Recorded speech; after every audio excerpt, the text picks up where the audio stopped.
Bonjour et bienvenue à ce MOOC de thermodynamique. Cette leçon est consacrée au deuxième principe.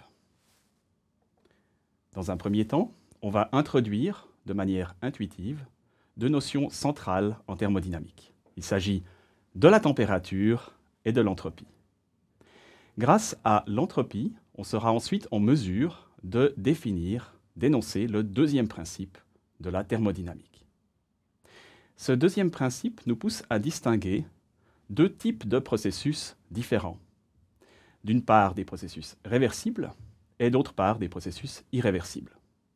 On verra que cette distinction entre réversibilité et irréversibilité est liée à une transformation physique fondamentale qu'on appelle le renversement du temps. Et on va considérer un exemple particulier qui est celui de l'oscillateur harmonique.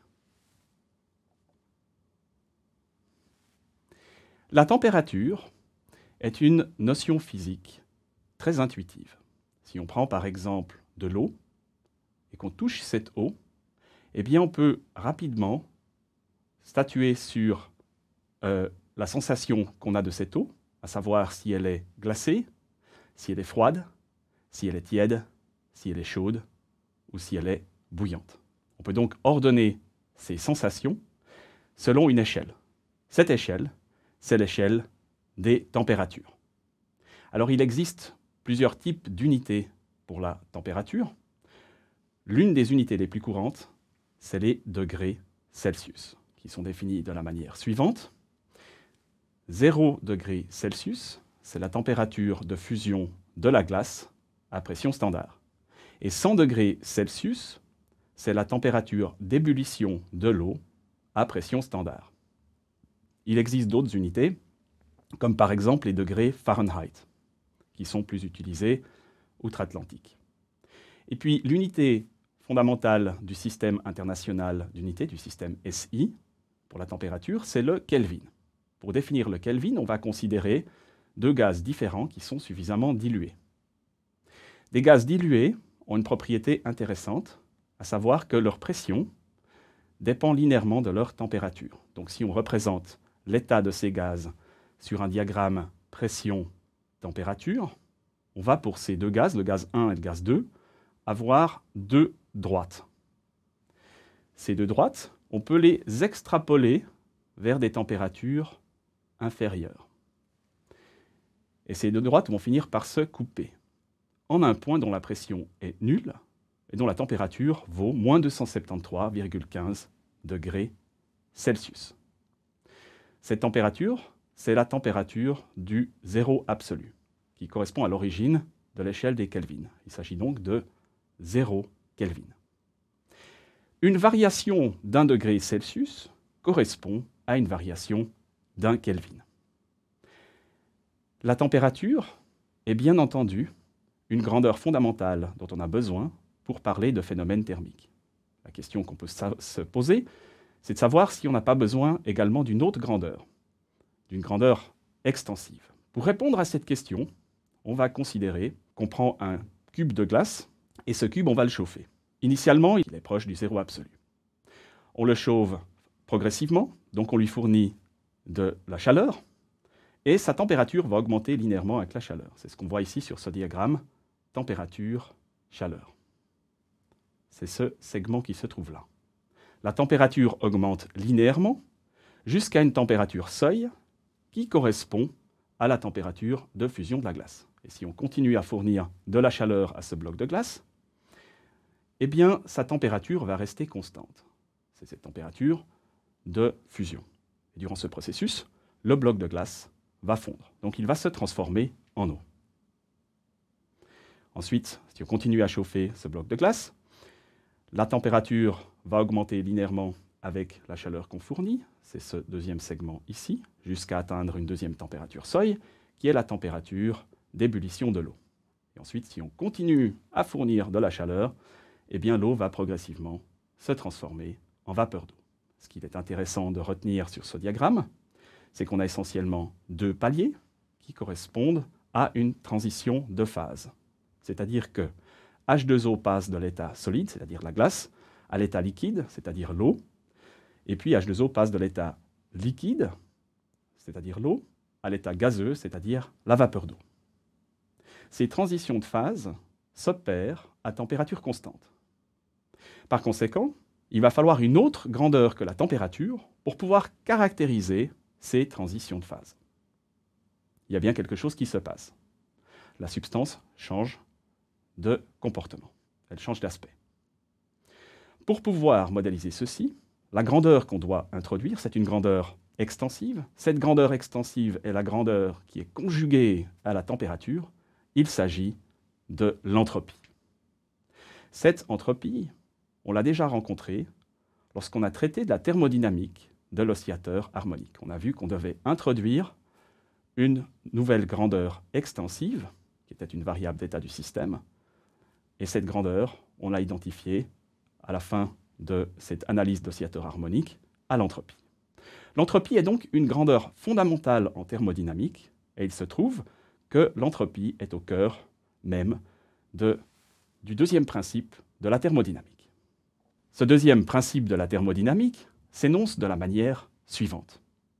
Pour tout système thermodynamique, il existe une fonction d'état qui est scalaire et extensive, qu'on appelle l'entropie, et qu'on dénote par la lettre S.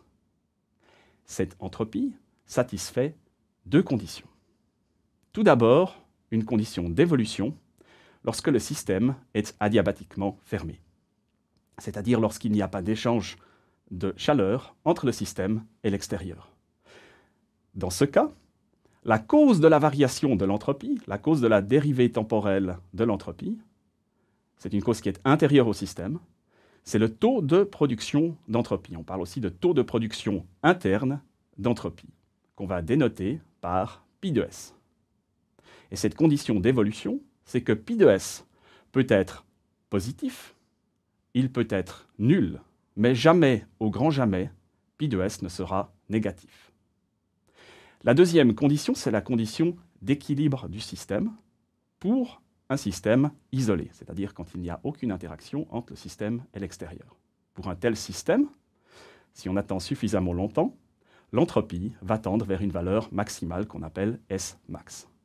En termes mathématiques, c'est la limite lorsque le temps tend vers l'infini de l'entropie. Cette entropie maximale, S max, doit être compatible avec les contraintes qui sont imposées sur le système, comme par exemple le fait que le système soit constitué de sous-systèmes qui sont séparés par des parois de nature diverse. Il est également utile d'introduire un bilan d'entropie pour un système fermé, c'est-à-dire lorsqu'il y a échange de chaleur entre le système et l'extérieur. Dans ce cas, il existe deux causes pour la variation de l'entropie au cours du temps. La première cause, on la connaît déjà, c'est le taux de production d'entropie, qui est interne au système. Et la deuxième cause, c'est un taux d'échange d'entropie entre le système et l'extérieur, qu'on dénote I de S. Ce taux d'échange d'entropie peut être positif, il peut être nul, ou il peut être négatif.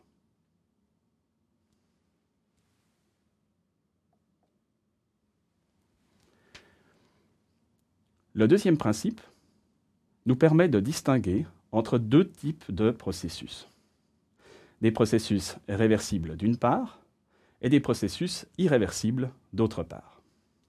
Les processus réversibles sont caractérisés par le fait que le taux de production interne d'entropie, pi de S, est nul. Qu'est-ce que cela signifie?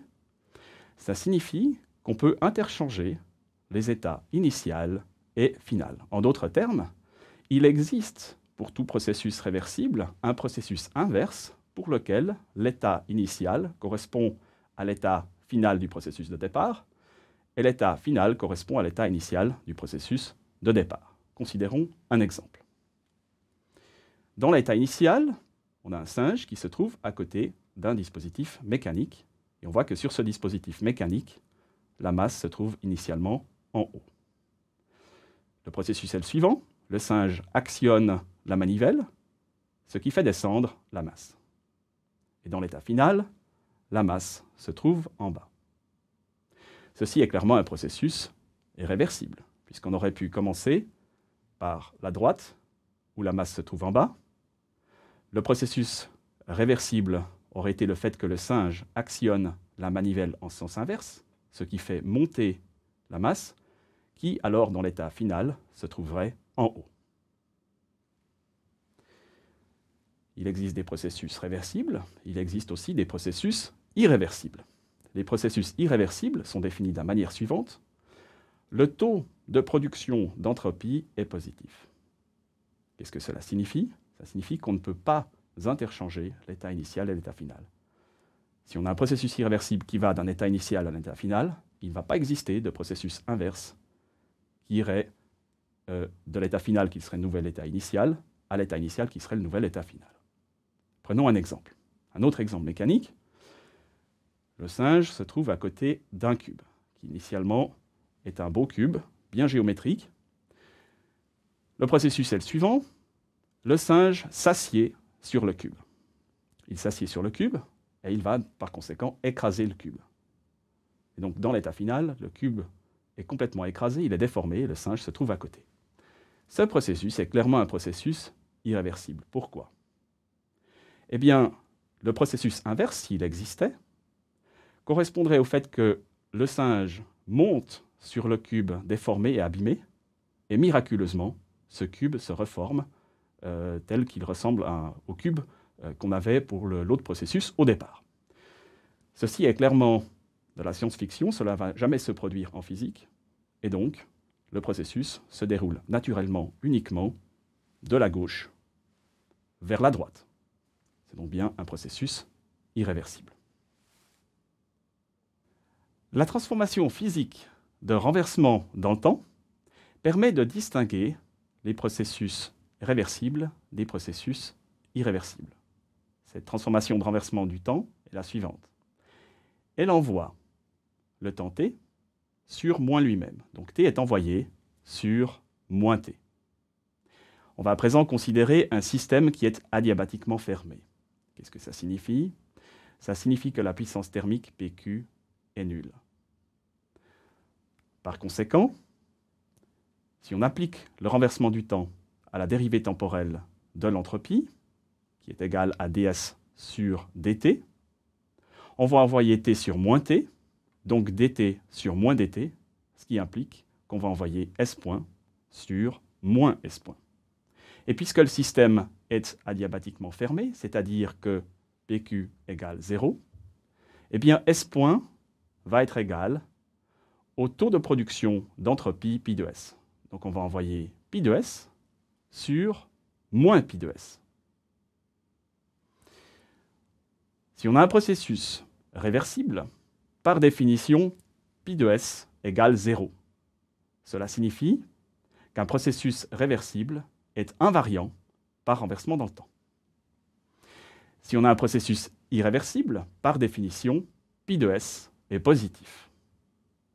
Comme pi de S va sur moins pi de S, le signe change. Donc, le processus irréversible n'est pas invariant par renversement dans le temps. On va maintenant considérer un exemple particulier d'application de cette notion de renversement dans le temps. Et cet exemple, c'est l'oscillateur harmonique. Considérons dans un premier temps la manière dont les grandeurs cinématiques sont transformées par renversement dans le temps. La position va sur la position, R va sur R.